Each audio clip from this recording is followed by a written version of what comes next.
నీకు తగనని నేను ఎడమవుతున్నాను కానీ నిన్ను వదిలి ఉండలేకపోతున్నావు. ఉండలేవు సీమాను, బతకలేవు లోకంలో నన్ను వదిలిపెట్టి. దేవునికి ఇష్టంగా లేను, నేను యోగ్యంగా లేను, నేను ఆయనకి నమ్మకంగా లేను, నేను మరలా జారిపోతున్నాను, మరలా బలహీనపడుతున్నా.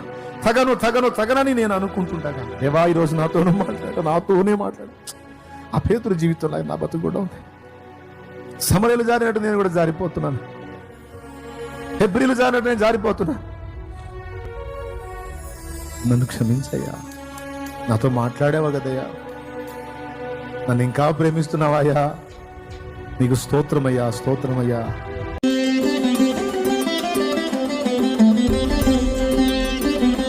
ఇప్పుడు ఎందులోకి వెళ్ళిన వాళ్ళని వదలొద్దు అనుకుంటున్నాం మనం? ప్రభువులోకి వచ్చి మళ్ళీ అన్యుల్లో కలిసిపోయిన వాళ్ళని మనం అంత తేలిగ్గా వదలకూడదు. ఓకేనా? రైట్.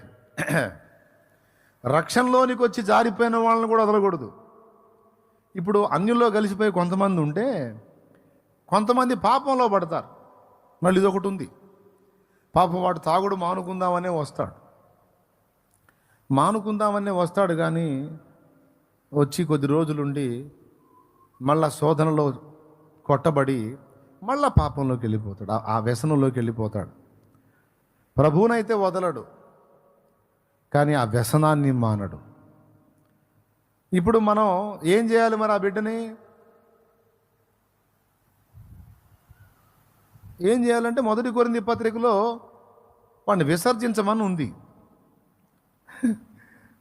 చూడండి ఒకసారి 1 కొరింథీ పత్రిక 5వ అధ్యాయం తీయండి.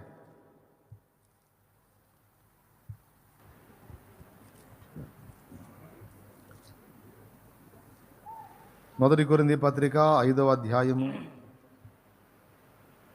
9వ వచనం చదవండి. జారులతో సాంగత్యము చేయవద్దని నా పత్రికలో మీకు వ్రాసి ఉంటిని. అయితే ఈ లోకపు జారులతోనైనను లోబులతోనైనను దోచుకుని వారితోనైనను. ఈ జారులు 2 రకాలు ఉంటారు, లోబులు 2 రకాలు ఉంటారు, దోచుకునేవారు 2 రకాలు ఉంటారు.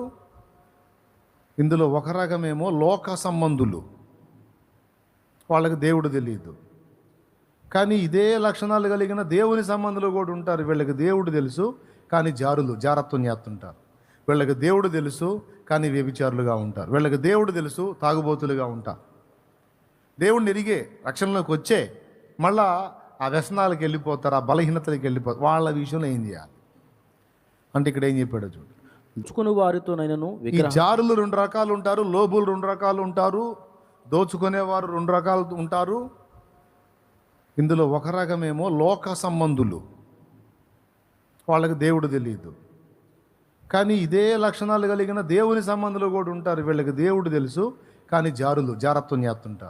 వీళ్ళకి దేవుడు తెలుసు కానీ వ్యభిచారులుగా ఉంటారు. వీళ్ళకి దేవుడు తెలుసు తాగుబోతులుగా ఉంటారు. దేవుడిని ఎరిగే రక్షణలోకి వచ్చే మళ్ళా ఆ వ్యసనాలకు వెళ్ళిపోతారు, ఆ బలహీనతలకు వెళ్ళిపోతారు. వాళ్ళ విషయంలో ఏం చేయాలి అంటే ఇక్కడ ఏం చెప్పాడో చూడండి.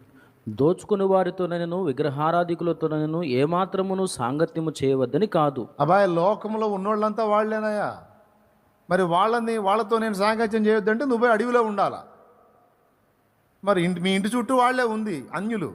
మరి వాళ్ళు ఏం చేస్తున్నారు, ఎన్ని పాపాలు వాళ్ళకి తెలియదు. నేను వీళ్ళతో సాంగత్యం చేయనంటే మొత్తం అసలు ఇల్లు అన్నీ అమ్మేసుకొని పోయి అడవిలో ఏదైనా కొనుక్కొని కాపురం పెట్టుకోవాలా. అట్లా వెళ్ళిపోవాల్సి వచ్చింది కదా. నేను అంటుంది ఏంటంటే లోక సంబంధులైన జారులతోనో వ్యభిచారులతోనో విగ్రహారాధికులతోనో సాంగత్యం చేయవద్దని కాదు. వాళ్ళకు తెలియక అందులో ఉన్నారు. నువ్వు వాళ్ళ మధ్యలోనే ఉండి వాళ్ళని క్రీస్తు వైపు తిప్పాలి కదా. నువ్వు వాళ్ళని ఎట్లా వెలివేసి దూరం అవుతావు? రక్షణ పొందిన నువ్వు రక్షణ ఎరగని వారికి ప్రకటించాలన్నా అక్కడే ఉండాలి. రెండవది, అడవుల పాలు కాకుండా ఊళ్ళో మనుగడ సాగించాలంటే వాళ్ళ మధ్యలోనే ఉండాలి. మరి లేదు అవకాశం. వాళ్ళతో సాంగత్యం చేయొద్దంటే లోకము నుండి వెళ్ళిపోవలసి వచ్చును కదా. మరి అట్లయితే నేను చెప్తున్న జారులు ఎవరంటే, ఇప్పుడైతే సహోదరుడనబడిన వాడు,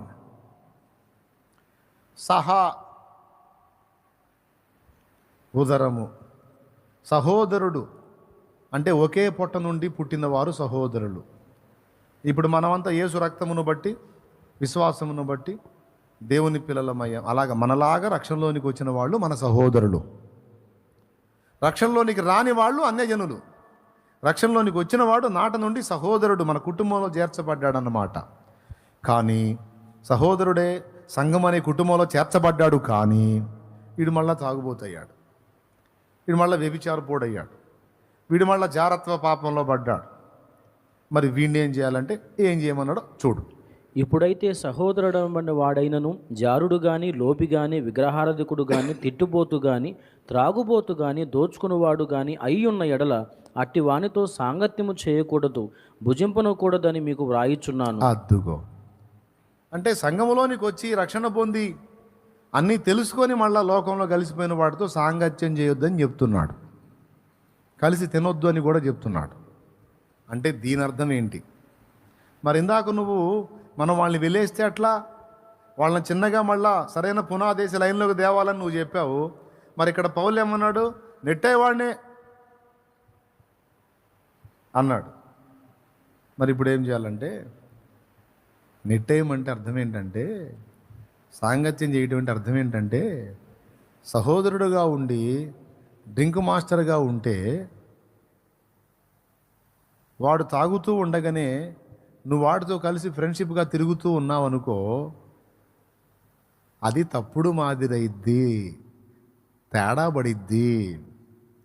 కాబట్టి నువ్వు వాడితో సాంగత్యం చేయకూడదు. కానీ వాడిని ఎట్లనన్నా మళ్ళా ప్రభు వైపు తిప్పడానికి ఖచ్చితంగా అప్పుడప్పుడు వాడిని కాస్త టార్గెట్ చేయటం, వానితో మాట్లాడటం అనేది మాత్రం చేయాలి. ఏమైనా అర్థమైందని నేను చెప్పింది? ఆ అమ్మాయి పాపంలో పడింది, పడ్డదాన్ని వదిలేస్తావా?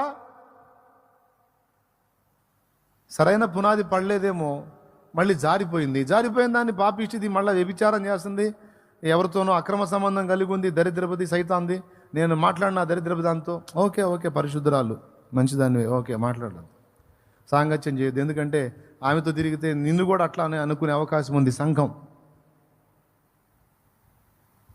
లేదా మీ ఇద్దరిని చూసి సంఘం బలహీనపడే అవకాశం ఉంది. కాబట్టి సాంగత్యము చేయకూడదు. వారి అపవిత్ర ప్రవర్తనకు నువ్వు ఒప్పుకోకూడదు.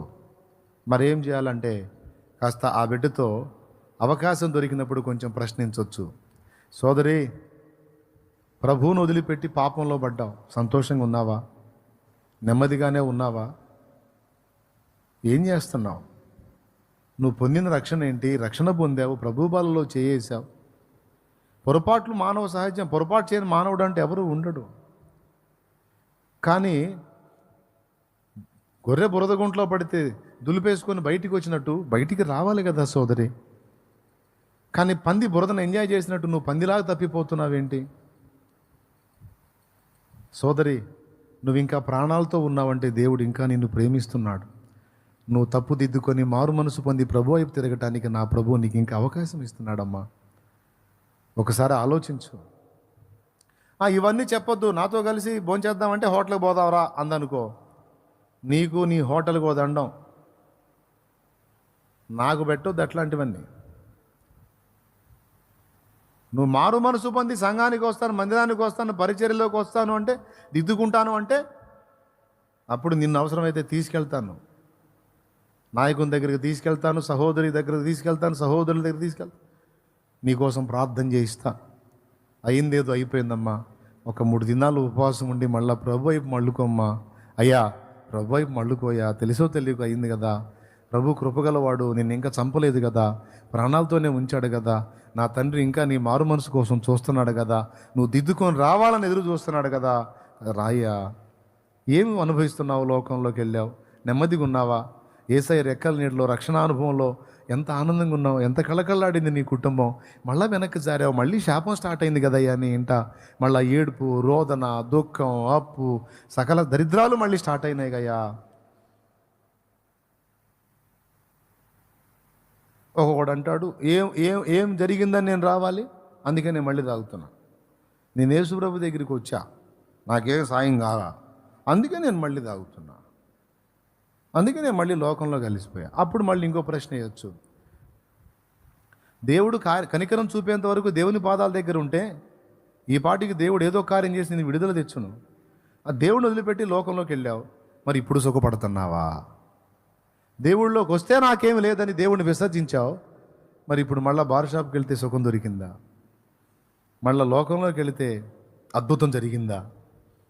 ఏదన్నా వజ్రాల మూట వచ్చే ఒళ్ళో పడిందా? లేదుగా.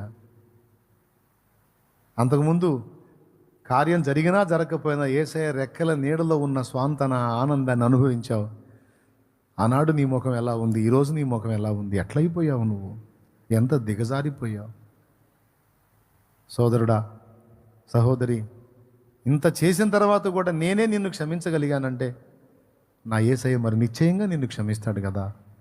దిద్దుకోమ్మా, దిద్దుకోయ్యా, రండి, ప్రభు దగ్గరికి రండి అని పడిన వారిని సైతం తిరిగి లేవనెత్తి గాయాలు కట్టే మంచి సమరయుడి పాత్ర మనం తీసుకోవాలి. సహవాసం చేయొద్దు, సాంగత్యం చేయొద్దు, కానీ హెచ్చరిక చేయాలి కదా, వార్నింగ్ ఇవ్వాలి కదా, జాగ్రత్త చేయాలి కదా, దిద్దుబాటు చేయాలి కదా. అందుకోసం కొంచెం మనం దృష్టి పెట్టాలి కదా పడిపోయిన వారి మీద. దీనికి నిరూపణగా సమరయుల్నే కాదు, అలా ముమ్మారు అబద్ధాలు ఆడి పడిపోయిన పేతురును వదిలిపెట్టాడా? డైరెక్ట్గా అక్కడ యేసయ్య ఉన్నాడు, ఇక్కడ అబద్ధాలు ఆడుతున్నాడు ఫ్రెష్గా. ఎంత దారుణం అది! కొన్ని గంటల ముందే వీళ్ళందరూ వదిలిపెట్టి వెళ్ళిపోయినా నీ కోసం ప్రాణం పెడతానని పెద్ద పెద్ద మాటలు మాట్లాడాడు. సొరకాయ కోతలు కోసాడు. అప్పుడే యేసయ్య చెప్పాడు, ఎగిరెగిరి పడుతున్నావు నాయనా. కొన్ని గంటల్లోనే ఆ యేసు ఎవరో నాకు తెలియదని ఒకసారి కాదు 3 సార్లు అబద్ధం ఆడుతాం. ఎవరు? నేనా? నేను నీకోసం చావవలసిన వస్తే చచ్చిపోతాను, కానీ ఆ పని మాత్రం చేయనన్నాడా? చూద్దాం. కోడి కుయ్యక ముందు 3 సార్లు, ఒకసారి కూడా కాదు, ఖచ్చితంగా ఎదురైద్ది ఆ శోధన. మరి యేసయ్య చెబితే జరగదా? అక్షరాలా జరిగి తీరిది. అప్పుడు ఏడుస్తాడు, అయ్యా నేను నమ్మకస్తుడని నా నమ్మకత్వాన్ని చూసుకొని అతిశయపడ్డాను, ఇంత దారుణంగా నీ ముందు అబద్ధాలు ఆడాను. తగను ప్రభు, పనికి రాను ప్రభు, పాపాత్ముడను ప్రభు అని వెలుపలిగిపోయి సంతాపపడి ఏడ్చాడు పేతురు. ఎందుకంటే 3వసారి అబద్ధం ఆడినప్పుడు దెబ్బలు తింటూనే యేసయ్య పేతురు వైపు తిరుగుతాడు. దెబ్బలు తింటూనే యేసయ్య పేతురు వైపు తిరిగినప్పుడు ఆ కళ్ళతోనే మాట్లాడతాడు యేసయ్య. సీమను, నా కోసం ప్రాణం పెడతానన్నావే, చచ్చిపోతానన్నావే, వీరందరికంటే నేను నమ్మకస్తుడన్నావే, ఇదేనా నాయనా నీ నమ్మకత్వం, నీ విశ్వాస్యత? గంటలు గడవక ముందే ఆ యేసెవరో నాకు తెలియదని ఒక ఆడపిల్లకు భయపడి అబద్ధం చెప్పావే, ఇది నీ నమ్మకత్వం. సీమను, ఇది నీ నమ్మకత్వం. ఆ చూపులోని ఆంతర్యం చెప్తున్నాను. అయినా సీమను, అయినా నేను నిన్ను ప్రేమిస్తున్నాను. నా ముఖం ఎదుటే నన్ను ఎరగనని ముమ్మారు నువ్వు అబద్ధం ఆడినా సీమను, నేను నిన్ను ప్రేమిస్తున్నాను. నీ బలహీనత నేను ఎరుగున్నాను, నీ పరిస్థితి నేను ఎరుగున్నందున. ఎందుకంటే ఒక మనిషిగా, ఒక సామాన్యుడిగా నన్ను ప్రేమించే విషయంలో నీ నమ్మకత్వాన్ని నువ్వు కోల్పోవచ్చు, కానీ నిన్ను ప్రేమించే విషయంలో నా నమ్మకత్వాన్ని నేను కోల్పోను. నిన్ను ప్రేమిస్తున్నాను, ప్రేమిస్తూనే ఉంటాను. ఆ కళ్ళతో ఆ మాట మాట్లాడాడు. గుండె బద్దలైపోయింది పేతురుకి. పసిబిడ్డలాగా పోయి ఏడ్చాడు.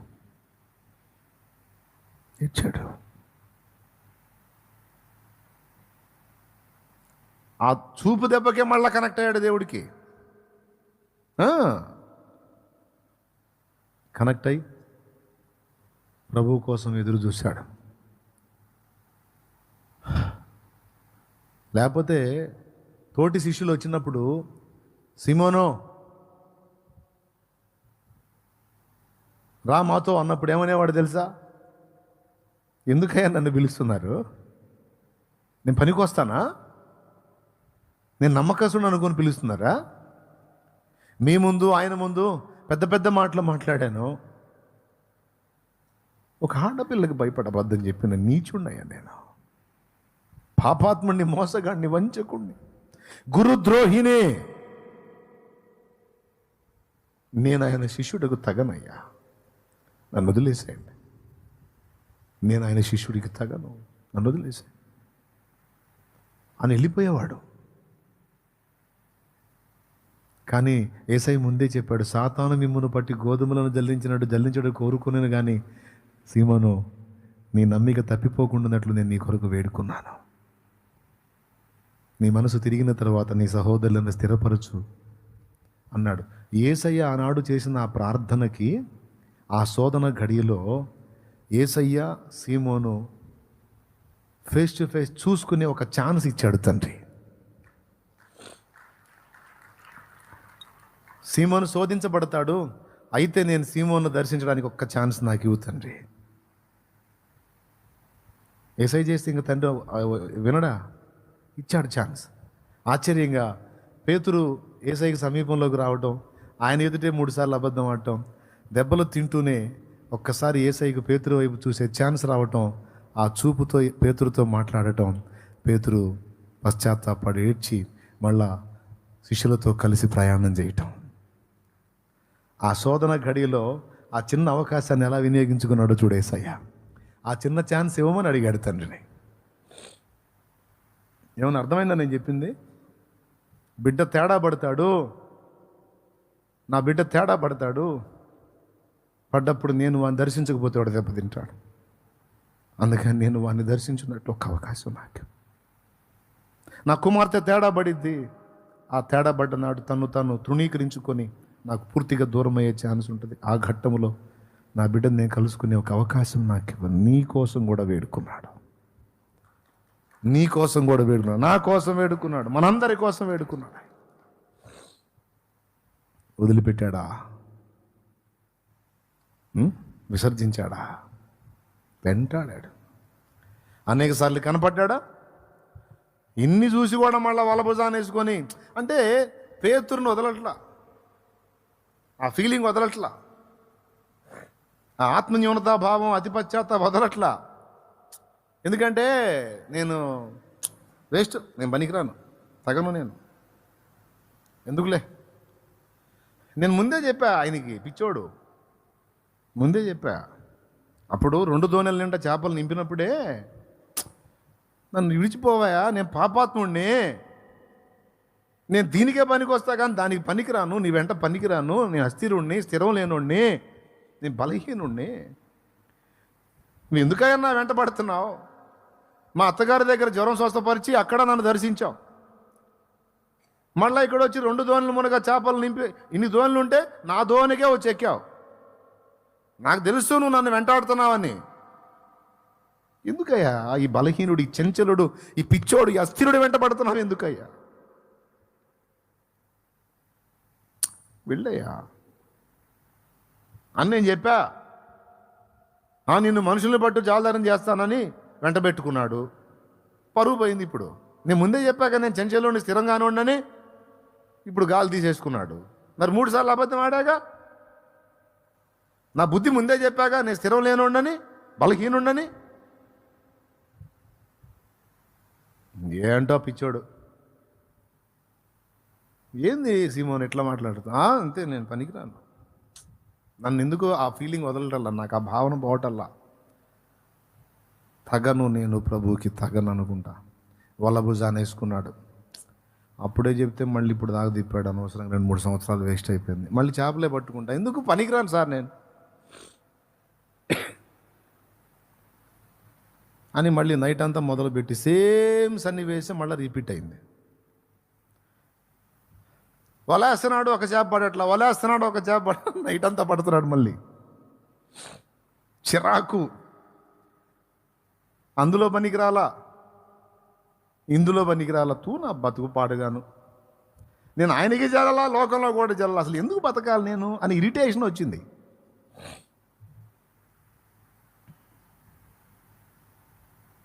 అప్పుడు దరిన నిలబడ్డాడు. పిల్లలారా,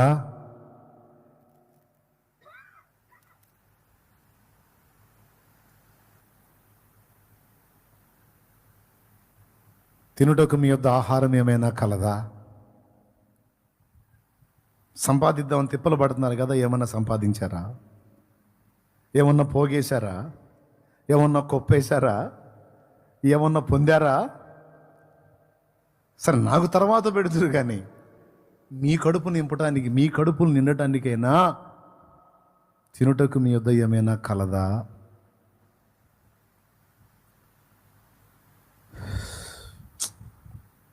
ఎవరు ఆయన కోసం అడుగుతున్నాడా, మన కోసం అడుగుతున్నాడా? సరే, దోణి కుడి ప్రక్కన వల వేయండి అన్నాడు. దోణి కుడి ప్రక్కన వల వేయి అన్నప్పుడు ఆయన ఎవరో చూస్తున్నాడు. దోణి కుడి పక్కన అంటే వెయ్యి అంటే విసిరాడు. వల విసిరితే వల ఫుల్ అయిపోయింది. మొదటిసారి వల విసిరినప్పుడేమో వల పిగిలిపోయింది, కానీ సెకండ్ టైం వల వేసినప్పుడు విస్తారమైన చేపలు 153 పెద్ద చేపలు పడ్డాయి, కానీ వల పిగలలేదు. దేవునికి స్తోత్రం కలుగును గాక. అర్థమైందా? అప్పుడు యోహాను గుర్తుపట్టాడు. యోహాను, చేపలు పడ్డాయి. యోహాను, చాలా చేపలు పడ్డాయి. ఇప్పుడు దాకా మనం వేస్తున్నాం, ఒక్కటి పడలేదు. ఒక్కసారి ఇన్ని పడ్డాయింది యోహాను. అవునా? ఆ మాట చెప్పిన ఆయన ఎవరు? చూస్తే ప్రభు. సీమోను, అతడు ప్రభు సుమి. గుండె సారిపోయింది. అమ్మ, ఇంకా వదలలేదురా నన్ను. ఎగిరి దూకాడు. ఎందుకంటే అవతారం మారిపోయి ఉంది. చక్కగా నిలువుటంగి కట్టి పెద్ద మనిషిని చేస్తే అవన్నీ తీసి మళ్ళీ గోచి పొజిషన్కి వచ్చి మళ్ళీ పాత జీవితం అనుభవంలోకి వచ్చాడు కదా. మనం కానీ వెనక జారినట్టు ఆ అనుభవంలోకి వచ్చాడు కదా. ఎగిరి దూకాడు. పై బట్ట వేసి నీళ్ళల్లో దూకి ఒడ్డుకు వచ్చాడు. తీసిరండి వాటిని తీసిరండి. లాక్కొచ్చారు. మొత్తం ఒడ్డుకు తీసుకొస్తే 153 పెద్ద చేపలు. అలాగని వాళ్ళు తెచ్చే చేపలు వండి పెడదాం అనుకున్నాడా? వాళ్ళు వచ్చేటప్పటికి ఇక్కడ నిప్పులు, దాని మీద రొట్టెలు, కాల్చిన చేపలు మొత్తం ఉన్నాయి. దాంతోపాటు వాళ్ళు తెచ్చినవి కూడా అందులో కొన్ని వేసి కాల్చి వాళ్ళకి తినిపించాడు. ఇప్పుడు చెప్పండి, యేసయ్య ఆకలి కోసం అడిగాడా? పిల్లలారా, తినుటకు మీ యొద్ద ఏమైనా కలదా అని ఆయన ఆకలితో అడిగాడా?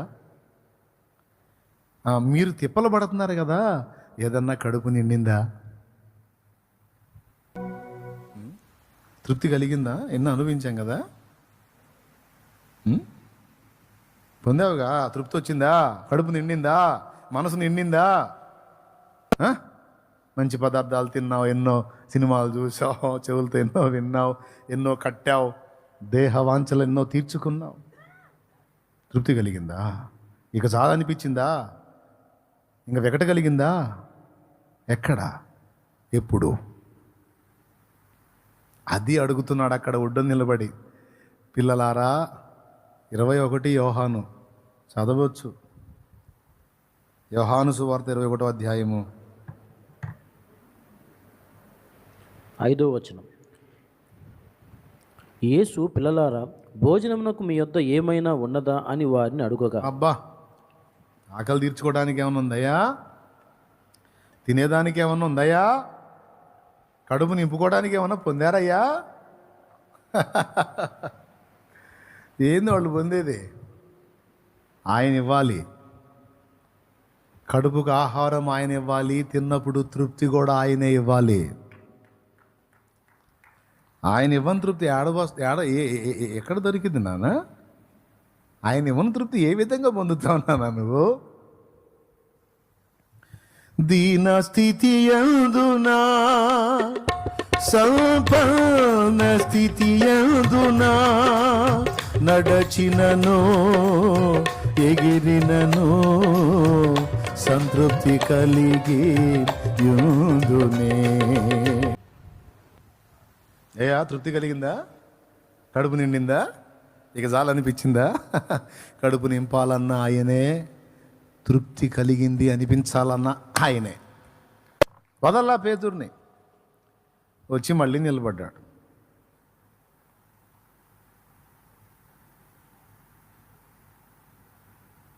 మిగిలిన వాళ్ళ వైపు, యేసయ్య వైపు. అరుస్తాడేమో, నీకేం పిచ్చా, నేనేం చెప్పాను, నువ్వేం చేస్తానో, నీ అవతారం ఏంది, నీ బుద్ధి బానిచ్చుకున్నావు కాదు పనికి మాలోడు అంటాడు.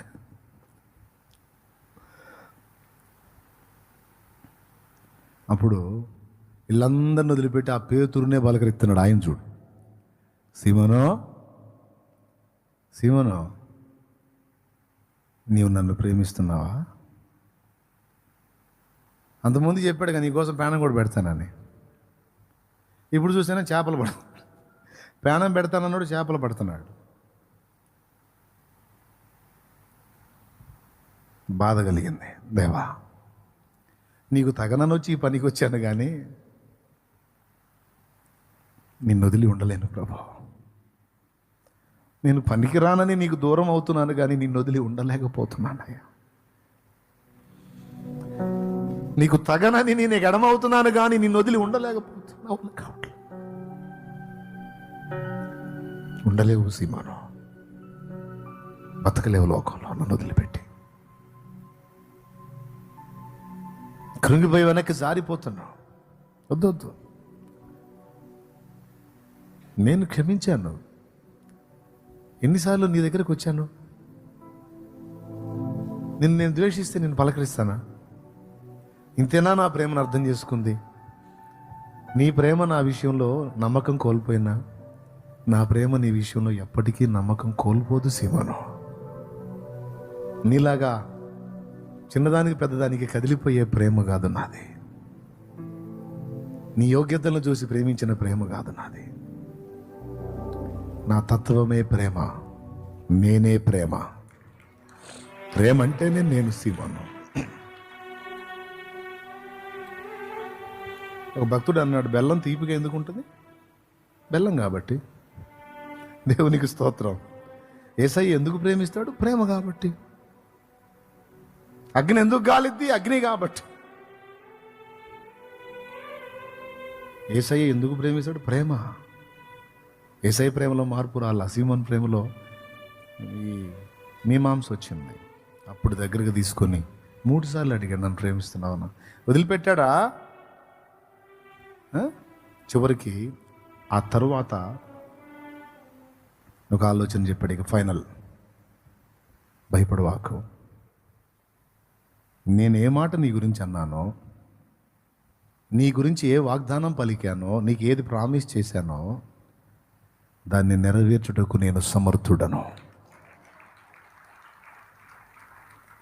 ఒక మనిషిగా నీకుండే బలహీనతలు నీకుంటాయి, నాకు తెలుసు.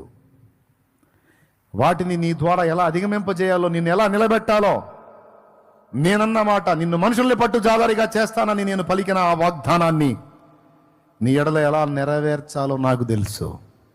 అది నీ వల్ల కాదు, నా ఆత్మచేత అది జరుగుతుంది. నీ శక్తి చేత, నీ బలము చేత కాదు, నా ఆత్మచేత అది జరుగుతుంది. నాడు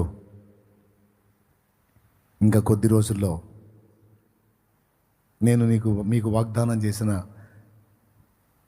పరిశుద్ధాత్మను పంపుతాను. తండ్రి వలన నేను పొందాను, అది మీకు ఇస్తాను. ఏంటది అంటే, ఆయనను మీకు అనుగ్రహిస్తాను.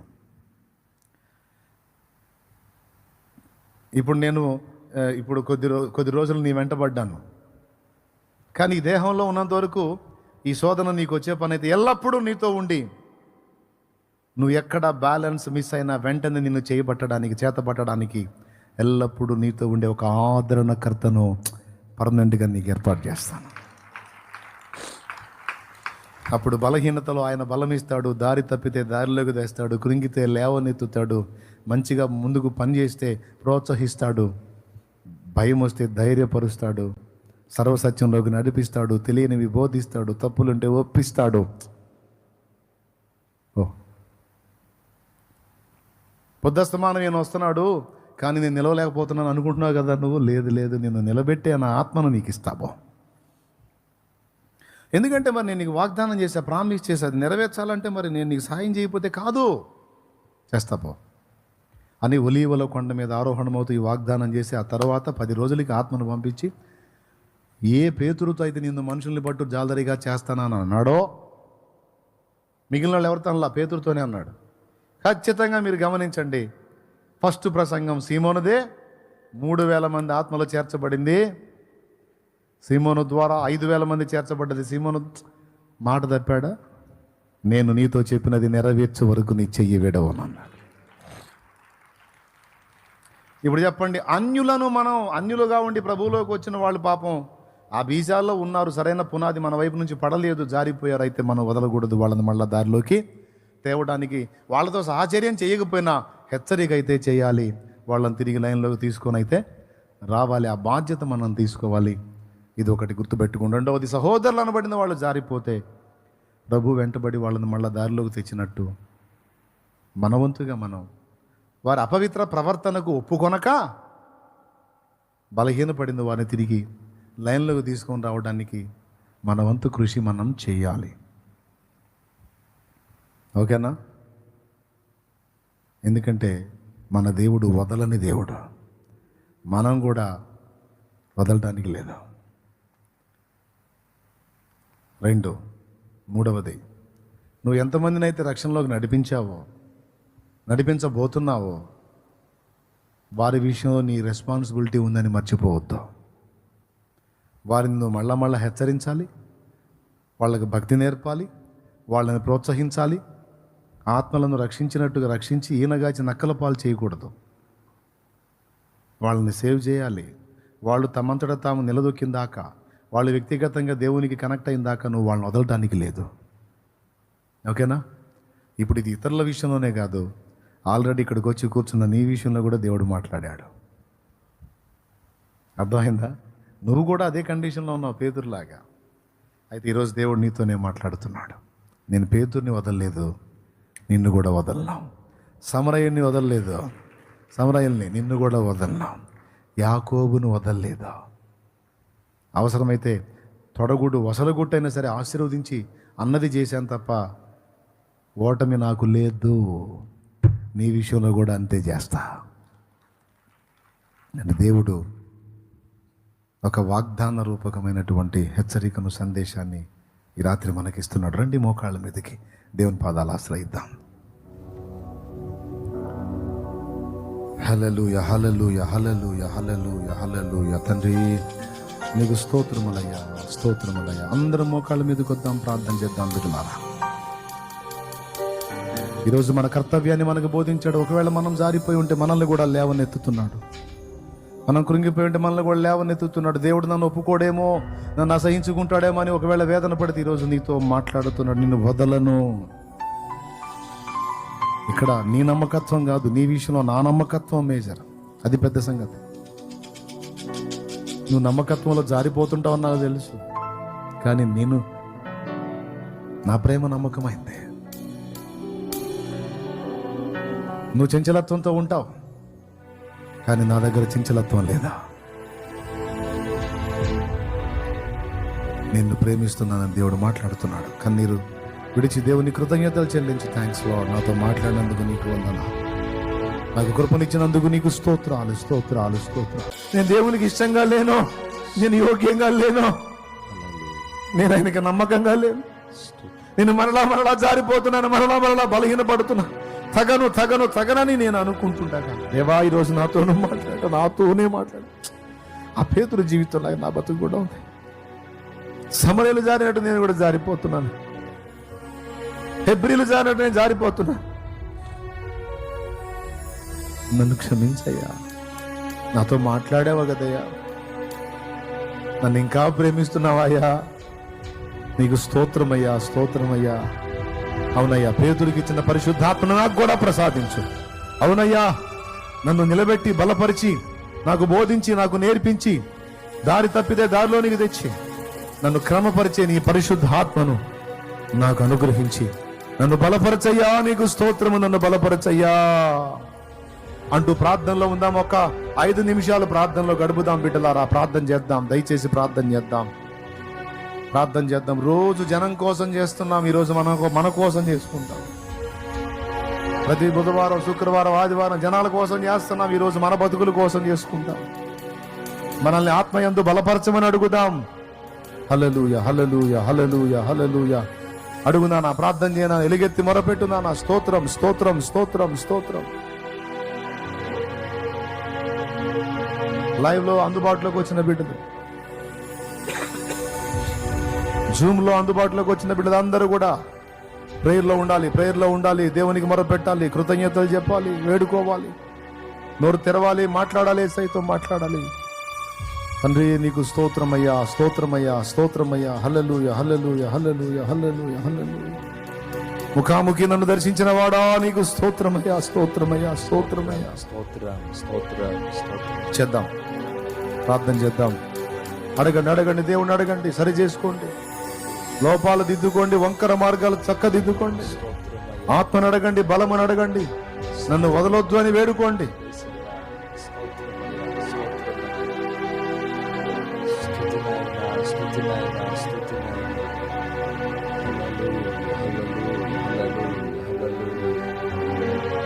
స్తోత్రం తండ్రి, స్తోత్రం తండ్రి, స్తోత్రమయ్యా, స్తోత్రమయ్యా, స్తోత్రం నాయన, స్తోత్రం నాయన. హల్లెలూయా, హల్లెలూయా, హల్లెలూయా. దేవానికి స్తోత్రాలు, స్తోత్రాలు, స్తోత్రాలు, స్తోత్రాలు, స్తోత్రాలు, స్తోత్రాలు. ప్రేమ కలిగిన మా తండ్రి నీకు వందనాలు నాయనా. ఈ రాత్రికాల సమయంలో నీ దాసుని ఆత్మవశంలో మా మధ్యలోనికి తీసుకొచ్చిన విధానాన్ని బట్టి నీకు స్తోత్రాలయ్యా. ఎంత అద్భుతమైన రీతిలో మమ్మల్ని దర్శించావు తండ్రి. ఎంత సూటిగా, స్పష్టంగా నీ స్వరాన్ని ఈ రాత్రి మాకు వినిపింపచేసావయ్యా. నువ్వే నీ దాసుల్లో నుంచి మాతో మాట్లాడావు తండ్రి.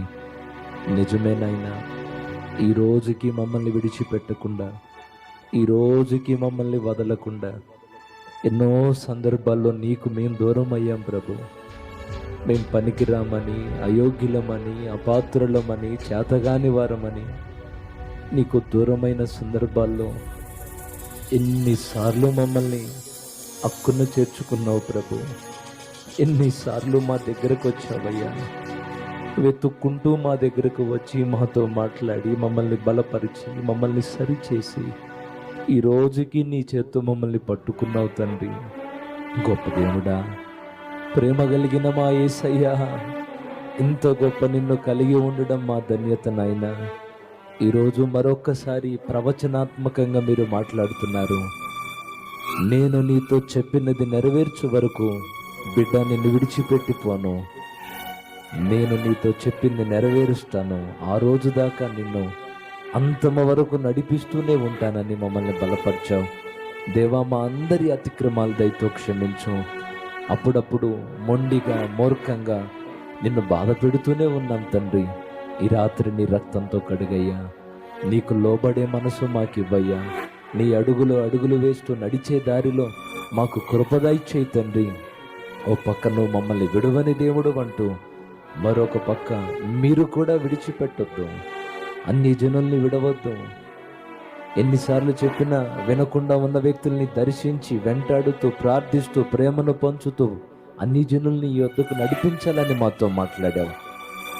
మా ద్వారా రక్షించబడిన వ్యక్తులు, సంఘంలో ఉన్న వ్యక్తులు దేవా బలహీన పడినప్పుడు విడిచేవారంగా కాకుండా నీలాంటి మనస్సు కలిగి దేవా సమయాన్ని వెచ్చించి బలహీనపడిన వ్యక్తుల్ని నీ చెంతకు నడిపించేటువంటి ఆ భారం ఈ రాత్రి ఈ మాటలు విన్న సేవకుల్లో, విశ్వాసుల్లో, పరిచారకుల్లో కలిగించమని వేడుకుంటున్నాను నాయనా. దేవాన్ని రాకడ కొరకు అనేకులను మేము సిద్ధపరచాలి. ఆ మొండి పట్టుదల కలిగిన ఆత్మ నాకు, మాకు, మా అందరికీ దయచేయి తండ్రి. విసుగు లేని మనసు మాకు కావాలి నాయనా. ఇంతవరకు చక్కని పాటలు పాడి నిన్ను మహింపరిచి నీ వాక్కుని మాకు పంచి వెళ్ళిన నీ దాసుని ఆత్మతో నింపయ్యా. రెట్టింపు అభిషేకాన్ని ఇవ్వయ్యా. మంచి ఆరోగ్యం ఇవ్వు తండ్రి. రానున్న దినాల్లో ఇంకా బలంగా వాడుకో ప్రభువా. నీకే వందనాలు. నన్ను, మమ్మల్ని, మా సంఘాన్ని, మా కుటుంబాల్ని నీ చేతులకు అప్పగిస్తూ యేసు నామములో అడిగి ప్రార్థించి వేడుకుంటున్నాము తండ్రి. ఆమేన్.